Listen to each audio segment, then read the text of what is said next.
المسيح نازل على السحاب بملكوت وبمجد كبير، وعند جبل الزيتون الجبل هيتشق نصين والشرق هيتشق نصين، وهيلم بالروح القدس كل المؤمنين من السبع طوائف ويديهم الملك على كل الكواكب القديمة وكل الأرض. الست المسكينة اللي راعت بيتها وراعت أولادها زي ما هي كانت أمينة في القليل هيوكلها على رعاية الكواكب القديمة. احنا عايشين في عالم صغير قوي، وفي عالم كبير تاني على وشك انه ينفتح امام عيوننا.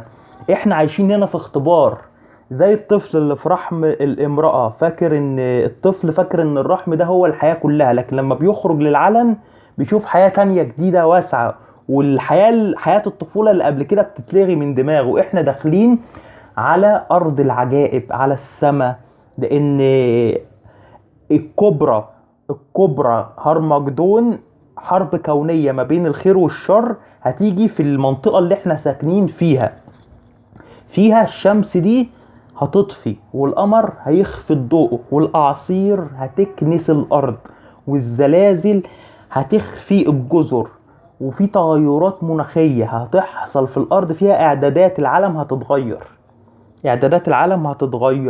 في الوقت ده الله بنفسه هينزل في المنطقة جبل الزيتون أمام وادي قدرون، وهيلم كل الناس من كل حتة وهينزل عشان يحاسبهم في المكان ده. زي ما انت بتتابع في اللي بيحصل واللي حصل واللي قلته لك قبل كده اهو بيحصل امام عيونك. الوقت قريب. انا بكلمك بطريقة روحية. كل المؤمنين بالسيد المسيح هم اخواتي ولحمي ودمي، هم هيفهموني. اما كل غير المؤمنين ممكن ما يفهموش كلامي ويرفضوا هذا الكلام. الوقت قريب. على هذه الحقيقة بيقوم او بيسقط كل انسان. كل من بيقبل خبر موت السيد المسيح على الصليب وقيامته من الاموات بيكون ليه حياة ابدية. اما كل اللي بيرفض هذا الخبر وبينكر السيد المسيح لن تكون له حياة ابدية. ده الكلام اللي مكتوب فين؟ الكلام ده مكتوب في الانجيل المقدس، مش كلام. الوقت قريب. احنا في الايام الاخيرة. يا بخت كل من آمن بالسيد المسيح، هيكون لي حياة أبدية. كل ده هيحصل ليه في العالم الأيام دي؟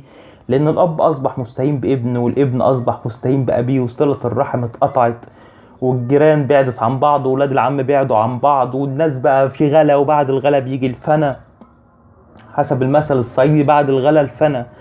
وانت شايف ان الامدادات التوريد البحر بيتغلق دلوقتي بسبب الأحداث اللي بتحصل، وقالك داخلين على اقتصاد الحرب. شبه مجاعة.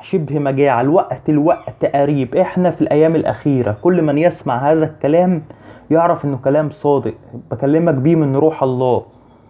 اللي عايز يصدقني يصدقني، واللي مش عايز يصدقني ما يصدقنيش، لكن بقولك الوقت قريب.